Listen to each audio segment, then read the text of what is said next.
तो हम किस विषय पर चर्चा कर रहे थे? अर्जुन। भगवान ने अर्जुन को ही क्यों स्वीकार किया? महाभारत में इतने पात्र हैं, केवल अर्जुन ही क्यों प्रिय है ठाकुर जी को? क्योंकि अर्जुन ने पूर्ण समर्पण किया है। करिष्ये वचनम तव, आप जो कहोगे वो मेरे लिए अध्यादेश है, उसके आगे किंतु परंतु नहीं कहूंगा मैं। इसलिए भगवान ने अर्जुन को स्वीकार किया। तो महाभारत का प्रसंग सुनाया गया।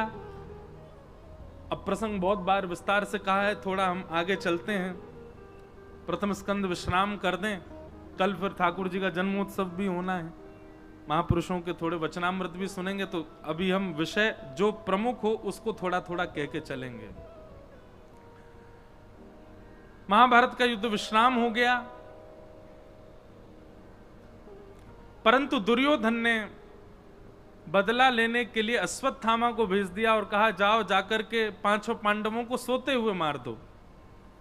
सोते हुए 5 पांडव तो नहीं मार पाया, पर द्रौपदी के 5 पुत्र उसी शिविर में सोए थे। उसको लगा अंधेरे के कारण 5 पांडव ही हैं, निर्दोष बालक मार दिए द्रौपदी के, जिसके कारण अश्वत्थामा को बंदी बना करके भगवान की आज्ञा मान करके अर्जुन ने उसके आधी दाढ़ी मूछ शिखा छेदन करके मणिम जहार मूर्धन्यम, उसकी मणि को निकाल लिया और उसको छोड़ दिया। क्योंकि ब्राह्मण था, भगवान ने मना किया, ब्राह्मण है, इसको मारना नहीं। अब इस विषय पर हम थोड़ा विस्तार करते हैं कथा में कि अगर भगवान मना कर रहे हैं ब्राह्मण को नहीं मारना चाहिए, तो फिर खुद ने रावण क्यों मारा? भगवान मना कर रहे हैं ब्राह्मण को नहीं मारना चाहिए, तो स्वयं ने नृसिंह रूप में हिरण्यकश्यप क्यों मारा?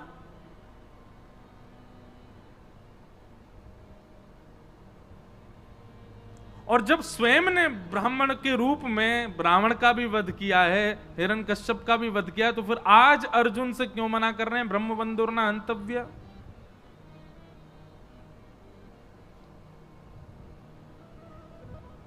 अब विषय तो बहुत बड़ा है, पर सूक्ष्म में कहूं, व्यक्ति 2 रूपों से अपना प्रस्तुतिकरण करता है। सब लोग बहुत सावधानी से सुनिएगा। एक तो जन्म से पता चलता है कि वो कौन है, और एक कर्म से पता चलता है कि वो कौन है। जन्म और कर्म ये दोनों प्रमाणित करते हैं कि वो कौन है। अब चाहे वो जाति हो, चाहे वो उसका स्वभाव हो, चाहे वो कोई संप्रदाय हो, सब उसके जन्म और कर्म से पता चलते हैं।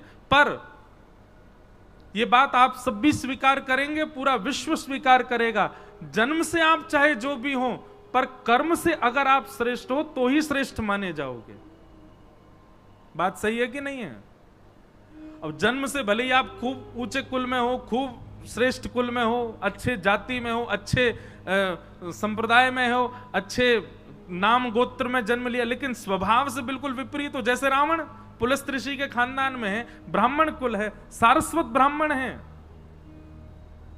और विस्तार तो और क्या क्या है ये सब तो सब विद्वान जाने, पर स्वभाव आज तक जलाया जाता है। रावण एक ब्राह्मण को पूरा विश्व जलाता है हर वर्ष, क्योंकि वहां पर ब्राह्मणत्व गौड़, ब्राह्मणत्व सूक्ष्म हो गया, उसके दुर्स्वभाव की वजह से उसका ब्राह्मणत्व नष्ट हो गया।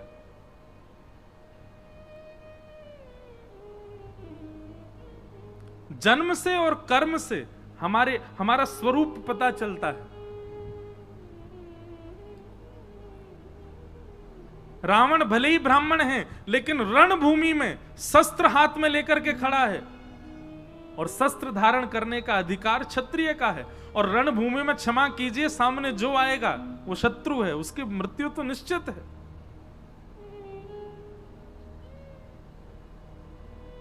इसलिए वहां पर यह नहीं देखा गया कि वो ब्राह्मण है, सशस्त्र खड़ा है। शास्त्र हाथ में होने चाहिए ब्राह्मणों के, तो शस्त्र नहीं, वो शस्त्र लेकर के खड़ा है और रणभूमि में खड़ा है, युद्ध भूमि में खड़ा है।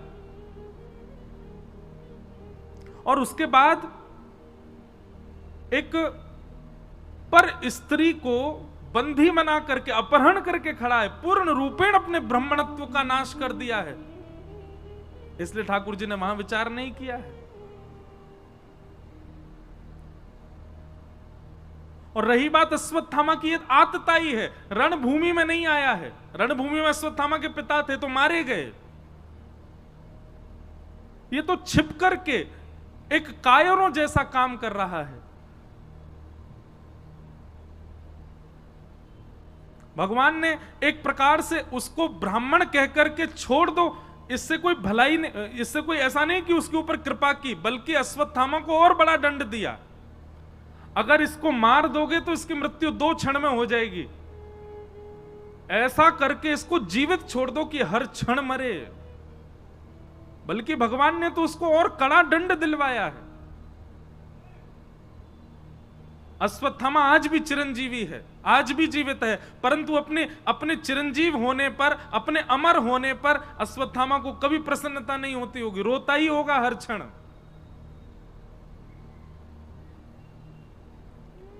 भगवान ने कहा बालकों के हत्यारे को अर्जुन मृत्यु दंड मत दो, ऐसा दंड दो कि हर क्षण मृत्यु के समान कष्ट हो और वो मरे भी ना।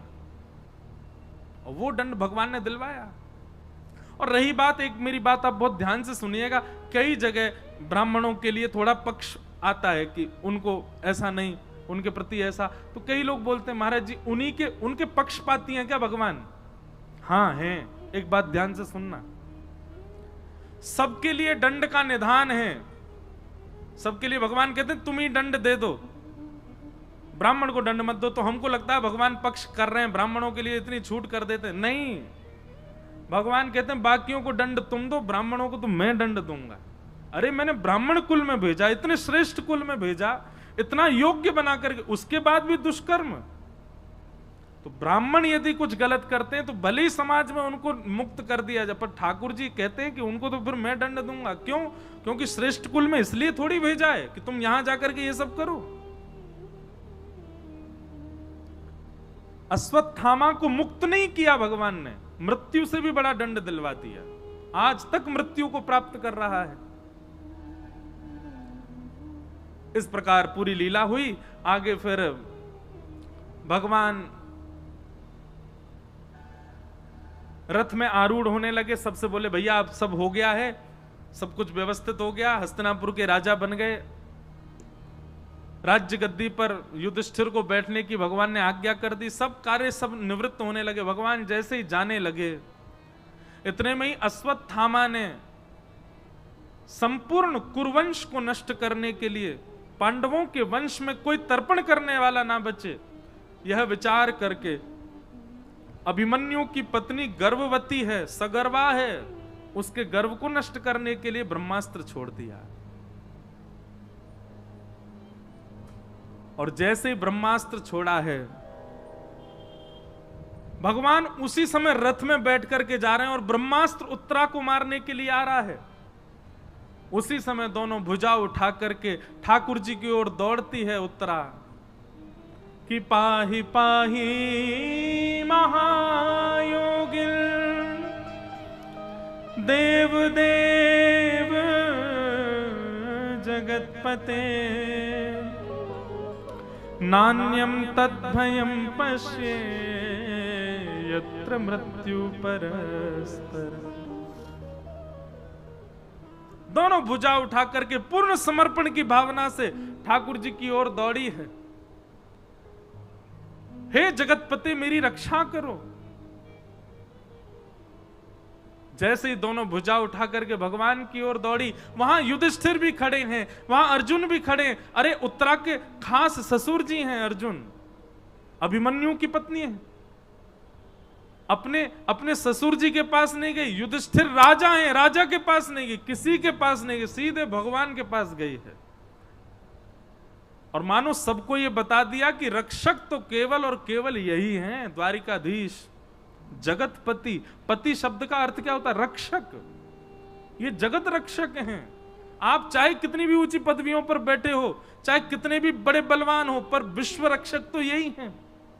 इसलिए किसी की शरण में नहीं गए। द्रौपदी ने जो गलती की थी चीरहरण के समय, सबके आगे हाथ फैलाए, आज उत्तरा ने वो गलती नहीं की, सीधी दौड़ी भगवान के पास।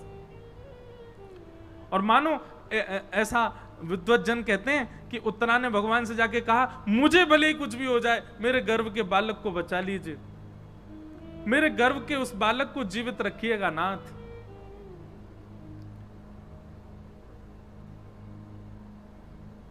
उत्तरा के इस पूर्ण समर्पण को देख करके भगवान एक रूप से तो बाहर हैं, श्रीमद् भागवत जी में वर्णन है, दूसरे रूप से अंगुष्ठ मात्र नहीं, अंगुष्ठ में जो ये नख है, इतना बड़ा स्वरूप धारण किया ठाकुर जी ने। इतना बड़ा स्वरूप धारण करके ठाकुर जी उत्तरा के गर्भ में प्रवेश कर गए और अपनी गदा को इतनी द्रुत गति से घुमाया कि आकाश से आ रहा वो ब्रह्मास्त्र आकाश में ही नष्ट हो गया। भगवान ने उत्तरा के बालक की रक्षा की। ताली बजाने वाली बात ये नहीं थी, ताली वैसे तो थी, पर इससे भी श्रेष्ठ बात अब आएगी। क्या?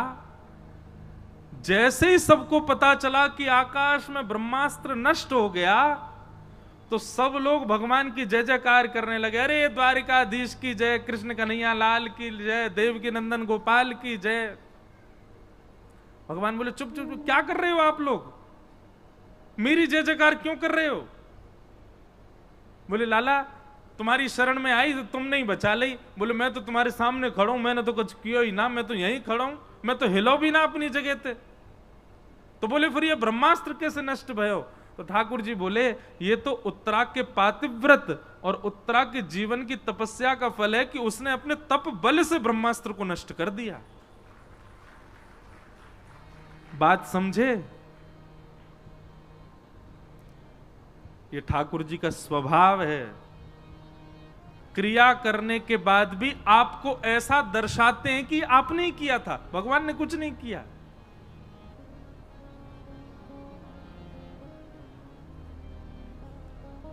पूरी लीला कर दी भगवान ने, उत्तरा के गर्भ में प्रवेश करके रक्षा कराए ठाकुर जी। पर बाहर क्या कह रहे हैं सबको? अरे नहीं नहीं, उत्तरा की जय जयकार करो, इसके पातिव्रत बल ने, इसके जीवन भर की तपस्या ने, इसके सत्कर्मों ने इसकी रक्षा की है। ये ठाकुर जी का स्वभाव है, करते सब वो ही हैं, पर हमको ऐसा आभास करवाते हैं, हमको ऐसा अनुभव कराते हैं, ओहो मैंने बहुत पढ़ाई करी थी इसलिए मैं पास हो गया, मैंने बहुत मेहनत करी थी इसलिए मुझे ये वस्तु प्राप्त हो गई, मैंने बहुत धन कमा करके घर बना दिया, मैंने ये प्राप्त किया, मैंने वो प्राप्त किया। ठाकुर जी तब मंद मंद मुस्काते हैं, बढ़िया है, अपने ऊपर ही लेता रहे सबरी बात। करने वाले सब ठाकुर जी। हमारा स्वभाव बिल्कुल ठाकुर जी से उल्टा है। ठाकुर जी हमेशा करके क्रेडिट दूसरों को देते हो। हमारा स्वभाव कैसा? दूसरों कर जाए तो वहां में क्रेडिट स्वयं लेवे को प्रयास करें, हमको मिले। कोई घर का सदस्य कहते, आज सब्जी बहुत अच्छी बनी थी मां, इतने में पिताजी कह रहे हैं, लाया तो मैं ही था दुकान से। भले मेहनत मां ने करी, कचू करी, लेकिन कहीं से भी हमको क्रेडिट मिलना चाहिए। अरे भैया कथा बहुत जोर की भाई मथुरा में। अब सब लोग कहें, अरे वाह वो व्यवस्था तो मैंने करवाई थी, पंडाल तो मैंने बनवाया था, पीछे का बैकड्रॉप तो मैं चूज करके लाया था। नहीं करना है ऐसा। सारे लॉयंस क्लब वाले लोग सुनो, कथा खूब आनंद से हैजा के बाद कहीं का सब द्वारिकाधीश करके गए, भैया हम तो माध्यम है जो हमने ना कियो है। हमारी सामर्थ्य नहीं, हमारे बल में नहीं, हमारे वश में नहीं। और मैं भी यदि यूं सोचूं, ओहो मेरी कथा सुन के देख ये भगत बन गो, मेरी कथा सुन के यानी मांस छोड़ दियो, मेरी कथा सुन के, ठाकुर जी कहेंगे दारी के तू ऊपर आ तो बताऊंगा, तेरी कथा ते भयो सब ठाकुर जी कर रहे हैं। मैं और आप तो, हम सब तो माध्यम हैं। ये क्रिया क्रियान्वित ठाकुर जी से होती है। भगवान ने उत्तरा का मान बढ़ा दिया सबके सामने, परंतु यह लीला दूर खड़ी खड़ी कुंती देख रही थी। कुंती समझ गई, बोले कि ओहो सब करके और पूरा मान दे दिया उत्तरा को। और भगवान बोले अब भैया उत्तरा में व्यस्त हो, सबको व्यस्त कर दिया उत्तरा में। सब कहने लगे अरे उत्तरा तेरे भजन बल ने देख ब्रह्मास्त्र नष्ट कर दियो, तेरे आत्म बल ने देख ब्रह्मास्त्र नष्ट कर दियो, सब व्यस्त हो गए। भगवान बोले अब सब लोग लगो, हम जा रहे हैं द्वारिका। जैसे ही रथ में आरूढ़ हुए, कुंती सामने आ गई, रथ रोक लिया, बोले नीचे आओ, हमसे मिलके जाओ। भगवान पुनः उतर करके आए और कुंती जी ने यहां पर भगवान की एक स्तुति गाई है। अब स्तुति तो बहुत सुंदर है, बहुत विस्तृत है, बहुत अद्भुत है, पर एक भाव बहुत ध्यान से सुनना। संपूर्ण स्तुति गाने के बाद में कुंती भगवान से कहती है कि विपद संतु न सस्व तत्र तत्र जगद्गुरो भवतो दर्शनम यत् स्यात् अपुनः भव दर्शनम। बहुत सावधानी से सुनो सब लोग। अभी तक हम भी और सब जगह यही बात प्रचलित है कि कुंती ने भगवान से दुख मांगा, पर कुंती भगवान से क्या मांग रही है? विपत्ति।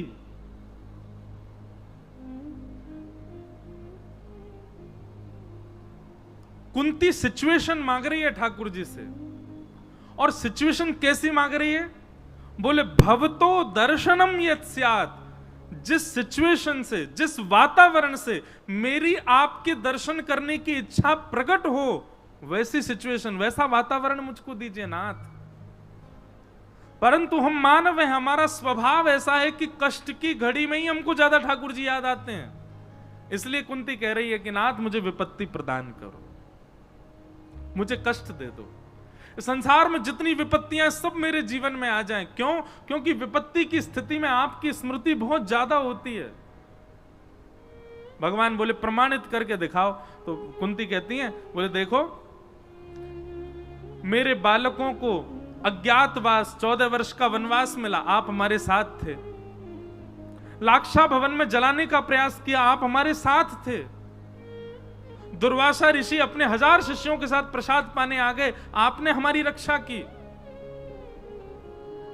और जब आज मेरे पुत्र हस्तिनापुर की गद्दी पर बैठ गए, राजा बन गए और महाभारत युद्ध जीत गए, माने कि दुख की घड़ी खत्म होती, जैसे सुख आया आप रथ में बैठ के द्वारिका जा रहे हो। नाथ हमें वो संपत्ति नहीं चाहिए, हमें वो सुख समृद्धि नहीं चाहिए जिसमें आप ऐसे छोड़ के चले जाओ। हमें वो विपत्ति बार बार चाहिए जिसमें आप हमारे साथ रहो।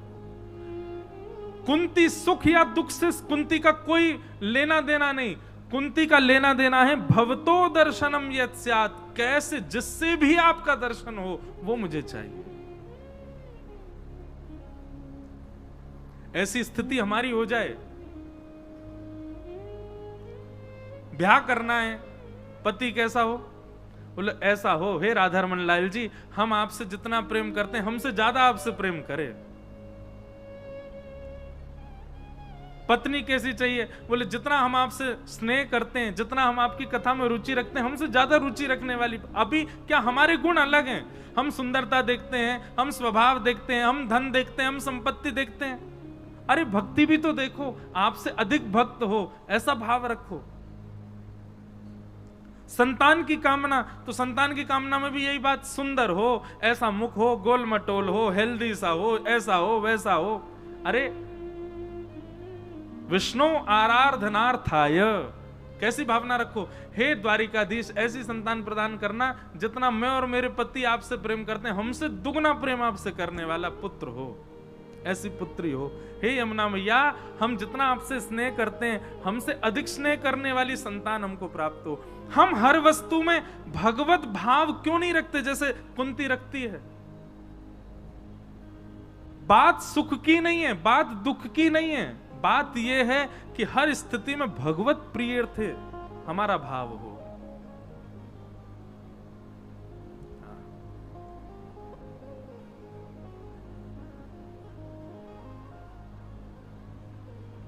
कुंती ने भगवान की स्तुति गाई और स्तुति गाने के पश्चात भगवान के श्री चरणों में प्रणाम किया। कुंती की स्तुति के प्रारंभ में भी नमस्ते है और कुंती की स्तुति के विश्राम में भी नमस्ते है। नमः दोनों भावों में नमस्कार करते हुए हमको मानो कुंती बता रही हैं कि आप केवल ठाकुर जी को प्रणाम कर सकते हो, इसके अतिरिक्त आप कुछ नहीं दे सकते ठाकुर जी को। इस प्रकार कुंती की स्तुति हुई। भगवान कुंती से मिलकर के जैसे ही रथ में आरूढ़ होकर के जाने लगे तो फिर युधिष्ठिर रोने लगे। भगवान समझ गए युधिष्ठिर के मन में क्षोभ है, तो युधिष्ठिर के क्षोभ को दूर करने के लिए भगवान उनको भीष्म पितामह के पास लेकर के गए। भीष्म पितामह ने पांचों पांडवों को ज्ञान उपदेश किया और तत्पश्चात भगवान की मधुर स्तुति गाई, जिसे हम भीष्म स्तुति कहते हैं। इतिमतिरुपकल्पिता वितृष्णा भगवत सात्वत पुंगवे विभुम्ने स्वसुखमुपगते क्वचिद् विहर्तुं प्रकृतिमुपेयुषियद्भव प्रवाह त्रिभुवनकमनं तमालवर्णं रविकरगौरवराम्बरं दधाने वपुरलककुलावृताननाब्जं विजयसखेरतिरस्तु मे नवत्या। एक बात हमारी बहुत ध्यान से सुनना। भीष्म पितामह के द्वारा गाई गई जो भीष्म स्तुति है, यदि कोई व्यक्ति इस भीष्म स्तुति का नित्य पाठ करे, भीष्म स्तुति का नित्य पाठ करे तो उसको एक भाव की प्राप्ति होगी, और वही भाव दुनिया को चाहिए। क्या? अंते नारायण स्मृति। भीष्म स्तुति नित्य गाने का यह प्रभाव होगा कि अंतिम समय जब भी आने वाला होगा, ठाकुर जी का एक क्षण के लिए ही सही दर्शन निश्चित होगा। यह भीष्म स्तुति का प्रभाव है, क्योंकि भीष्म पितामह ने अपने अंतिम क्षण में ही इसको गाया है। बहुत सुंदर है भीष्म स्तुति, इतनी सुंदर है, अगर उसका विस्तार करने पे आए तो पूरा दिन निकल जाए। कल कृष्ण जन्म भी है, परंतु भीष्म पितामह की स्तुति का एक श्लोक हम सुन लेते हैं बस। ललित गति विलास वल्गुहास प्रणय निरीक्षण कल्पितो रुमान कृतमनुकृतवत्य उन्मदान्धा प्रकृति मगन किलयस्य गोपवत्व। सब लोग इधर देखो, सावधानी से सुनो। भीष्म पितामह पूरी स्तुति गाते हैं और पूरी स्तुति जैसे विश्राम की ओर जाती है, स्तुति विराम देने से पहले भीष्म पितामह ब्रजमंडल को याद करते हैं। भीष्म पितामह मानो भगवान से यह कह रहे हैं कि नाथ, मैंने आपके अनेक रूपों का दर्शन किया। जब आप रथ हाँकते थे, आपके उस रूप को भी मैंने देखा। शंख चक्र गदा पद्मधारी चतुर्भुज रूप का भी मैंने दर्शन किया, विराट रूप का भी मैंने दर्शन किया, द्वारिकाधीश रूप का भी मैंने दर्शन किया। आपके अनेक रूपों का मैंने दर्शन किया है, बस एक रूप से अभी तक वंचित हूं। भगवान बोले, कौन सा? ललित गति विलास वल्गुहास।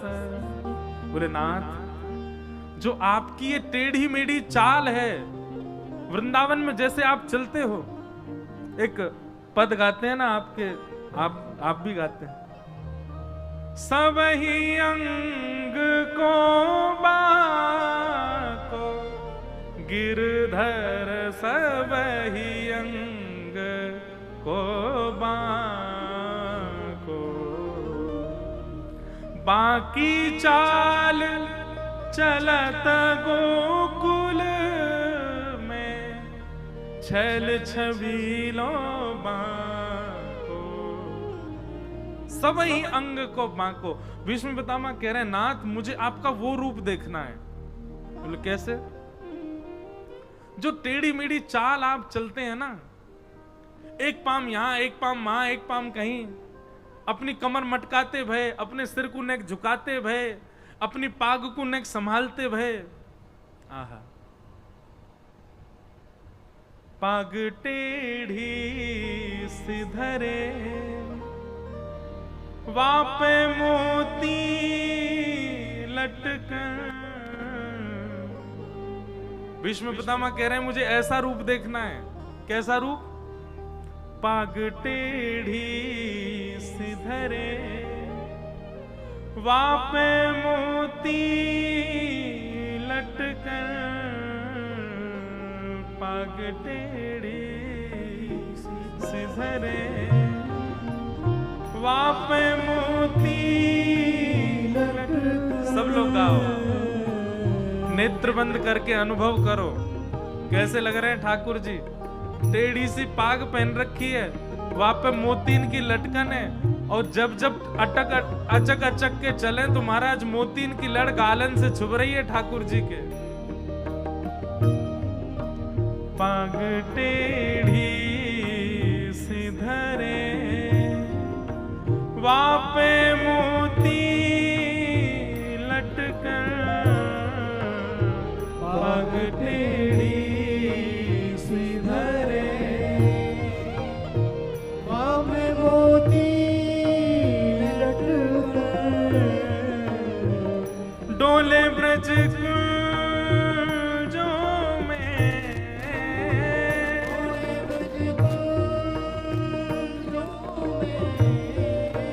डोले श्री वृंदावन में,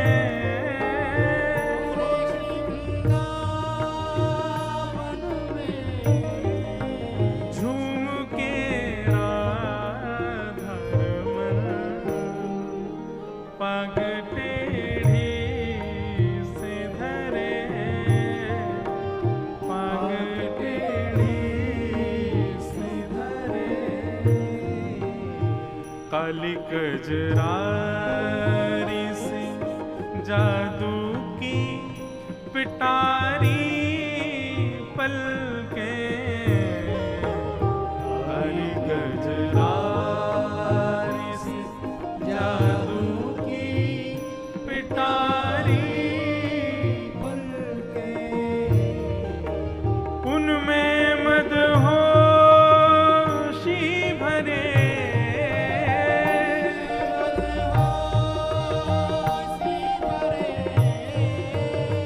उनमें मदहोशी भरे,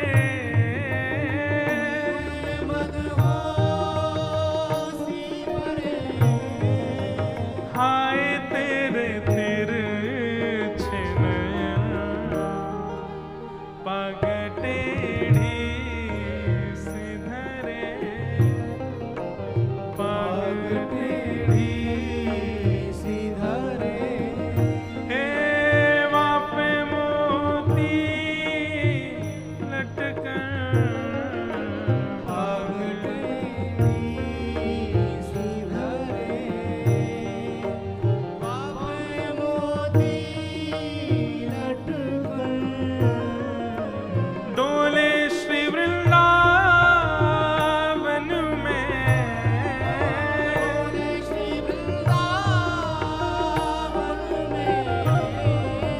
डोले ब्रज कुंजों में,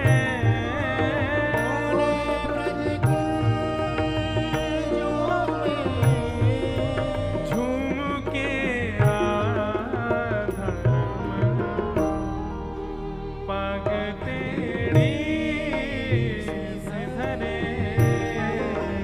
पाग टेढ़ी सिधरे। भीष्म पितामह कह रहे हैं ललित गति विलास बल गुहास, आपकी वो ललित गति वाली चाल, ये टेढ़ी मेढ़ी आपकी चाल, ये आप ऐसा सिर टेढ़ा सा करके, कमर टेढ़ी सी करके, दोनों पांव ऐसे मोड़ करके जो आप वेणुनाद करते हैं नाथ, मुझे वो दर्शन करना है। और उसके अलावा बोले कृतमनु कृतवत्य उन्मदांध, बोले आप जगत नियंता हैं, आप जगदाधार हैं, आप त्रिलोकीनाथ हैं, पर गोपियां आपको मक्खन के बहाने ले जाती हैं, और मक्खन के बहाने ले जाके लाला मक्खन खाएगा? बोले हाँ खाऊंगा। बोले पहले बंदर की तरह खो खो करके दिखा। आप त्रिलोकीनाथ बंदर बन जाते हैं। गोपियां कहती हैं लाला दूध पिएगा? बोले हाँ पीऊंगा। बोले पहले नृत्य करके दिखा, तो आप नृत्य करने लग जाते हैं। वो कृतमनु कृतवत्य उन्मदांध, प्रकृति मगन किल यस्य गोप बद्ध्व, उन गोपियों की बात मान करके आप अपने प्रभुता छोड़ करके नाथ इस प्रकार उनके कही गई उनकी मन की भावना को आप कृत्य करने लग जाते हैं। मुझे वो रूप आपका देखना है। भगवान भीष्म पितामह से कह रहे हैं वाकई यहां तो ब्रज में आना पड़ेगा। तो मानो अपनी स्तुति के विश्राम सत्र में श्री भीष्म पितामह ब्रज को याद कर रहे हैं, ताकि अगला जन्म मेरो ब्रज में जाए, मैं भी ऐसे दर्शन करूं ठाकुर जी के। बोलो वृंदावन बिहारी लाल की जय। अभी तो एक ही श्लोक सुनो, ऐसे भीष्म पितामह के 14-15 श्लोक हैं, अद्भुत स्तुति है, सबको प्रणाम मात्र करते हैं। आगे बंधुओं, वही बालक जिसकी भगवान ने गर्भ में जाकर के रक्षा की, उनका जन्म हुआ, नाम उनका परीक्षित रखा गया।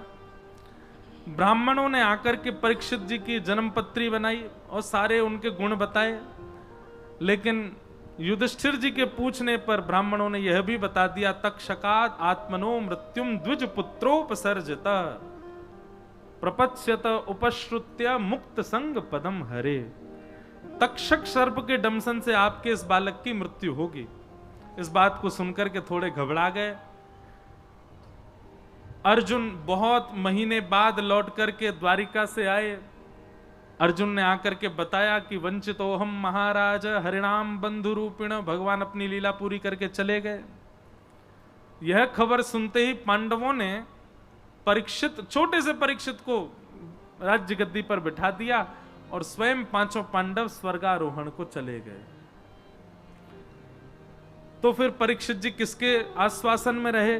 भागवत जी में स्पष्ट वर्णन है कि भैया ब्राह्मणों ने परीक्षित जी को पाल पोस करके राजपाट आदि सब दिखाया, सिखाया।